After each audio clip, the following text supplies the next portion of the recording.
We are living in an era in which the face-to-face classes postponed due to the pandemic. It is maybe one of the biggest challenges of the Department of Education on how to deliver the lessons to the learners. And now, let us watch the proposals of our dear Deputy Secretary, Dr. Briones, to the President of the Republic of the Philippines, President Rodrigo Duterte. Mr. President, there has been a confusion among our people who associate the opening of school with what we describe as face-to-face classes, where we are used to learners, we are used to teachers facing each other, and we are used to children going to school physically. But we are saying that there will be no face-to-face classes and sessions until we are assured of the safety of our children and our teachers. However, we also believe, Mr. President, that we can provide learning opportunities to our students without necessarily requiring them to go to school. And this we can do through what is described as blended and distant learning. We now call it blended learning because various approaches which are adjusted to the actual situation of the communities will be applied. There will be what we describe as printed material which will be delivered to the homes of the students through the barangays, can be picked up also by their parents at designated places within coordinated schedules. What we are saying, Mr. President, is that we fully and completely support your stand that our children should not be exposed to the dangers of COVID-19 physically, but we are also offering opportunities for them to continue their studies and their learnings. And some people ask, are we prepared? What we are trying to do, Mr. President, are not really new. Hindi naman to bagong invento because distance education, many universities have distant education programs. Many local governments have radio stations. We are utilizing existing ways of communication without necessarily requiring our children to go to school. So they can still go to school, they can still study, teachers can monitor them as well as their parents. So ito yung namin, Mr. President, which we would like to share with you, and we seek your approval of our alternative ways of learning, which are already existing right now. And these are being done by many schools, but this time, mas malaki ang emphasis because we are now shifting to less physical, face-to-face classes. But education will continue, Mr. President. Thank you. I'm impressed with the simplicity of the program. And I believe that all that you have said is really feasible. Radio, walang television, and all of these things. I believe we have a very workable program, and I support you. Thank you. And should you require any help from any of the departments, feel free to communicate with them. With a question of funding, I will, so to speak, scrape the bottom of the barrel.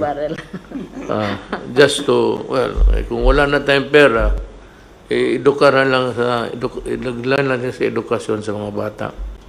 We will have to forgo many things along the way because of what happened.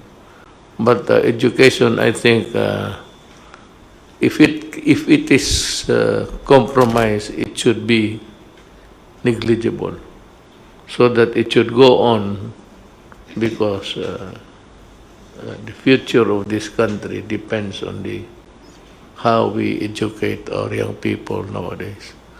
I agree with you in this program. I support you And if there's anything that we can do, the ALG and or whatever, Thank we you. will Thank you very much, Mr. President. endeavor to help you. Thank you. Here is the SWOT analysis of Pedro Bacquiao Memorial Elementary School. I will read first the strengths. All modules are available and downloadable. The MOOE Fund for the provision of modules for learners. Office supplies such as laptops, printers, and inks for the reproduction of modules are available, and the LGU, PTA, and other stakeholders are willing to help the school to finance the reproduction of the modules. Limited number of printer and inks to use for the reproduction of modules. Troubleshoots of computers, printers, and other devices. Weak internet connection when downloading the soft copy of modules. Lack of contingency plan. Shortage of office supplies and printer inks. Connectivity issue. Delayed utilization of MOOE and CEF funds. Restrictions for mass gathering like conducting of PTA meetings. Electric power supply interruption. No available electric generator. Insufficient alcohol and face mask supplies, and a skeletal workforce schedule of teachers. Attending virtual seminar and trainings, ICT and computer literacy, health securities, resiliency trainings, awareness on health protocols. For the opportunities, access to LGU and other stakeholders, adaptation to trends on using ICT, maintain the safety and stability of school facilities, and cocooning. For the threats, holistic learning of learners, drastic dropout of learners, long-term connectivity issue, long-term absence of electric power supply, landslide or flash flood, fires, no available office supplies, inks, and printers, lockdown, proliferation of COVID-19 virus in the locality, academic freeze, and accidents and deaths. Modular approach is an emerging trend educational thinking that shifts traditional method of instructions to an outcome-based learning paradigm. Modularization is based on the principle of dividing the curriculum into small discrete modules or units that are independent, non-sequential, and typically short in duration. So why is modular learning? Because modular learning, as the word connotes, uses learning modules that facilitate students learning by themselves. Modular learning is a form of distance learning that uses self-learning modules or SLM based on the most essential learning competencies or MELCs developed by the teachers with the aid of curriculum developers. Modular learning was the most accessible of all the modalities which parents themselves prepared for their children. This involves students being taught through printed self-learning modules.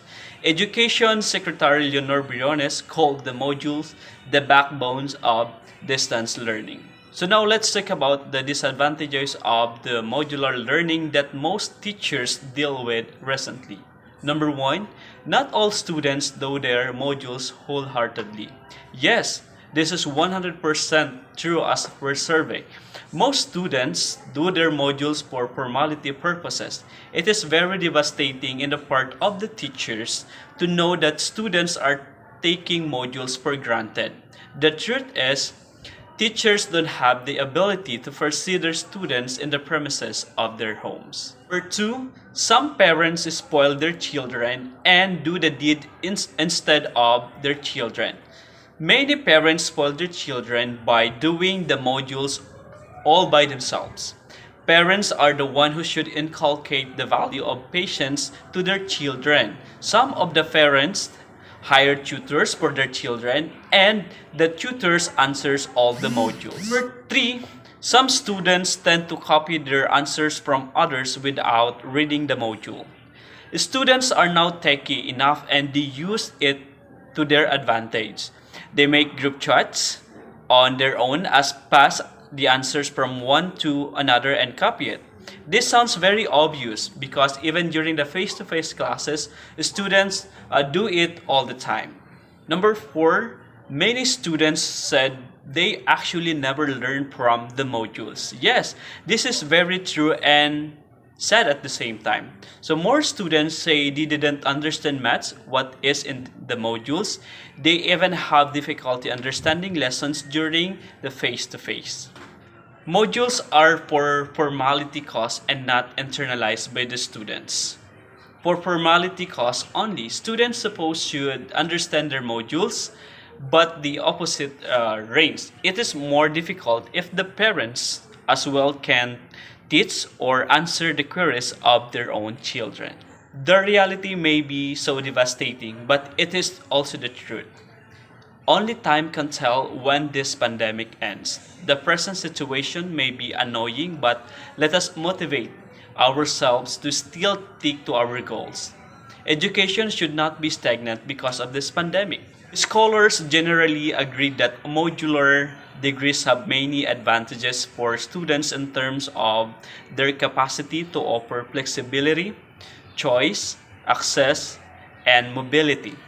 It is also widely argued that modular structures may be beneficial to the universities in that they potentially allow institutions to respond to the needs of the employers. The positive effect is that we learn even though we are in our house, and that we could spend more time in a lesson that we can't understand well.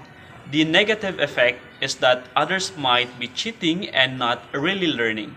This parents' primary role in modular learning is to establish a connection and guide to the child. When parents and teachers communicate with one another, they are able to work together toward this common goal. Each party contributes their own specific skills and knowledge toward meeting the objectives. Because of our situation nowadays, I hope that the governments, the LGU or the local government units, the parents, the PTA, and other stakeholders will continue to finance and to support this kind of blended learning. Since po the face-to-face classes is not allowed even up to this moment, so I hope that the teachers of this school, wag po kayong magsawa to remind, to motivate the children and also the parents, to encourage them, to remind them all the time of the learnings of their children, no? And I hope po na someday this kind of blended learning will be appreciated, and this will be the best way or system to deliver the lessons po of the teachers. Thank you.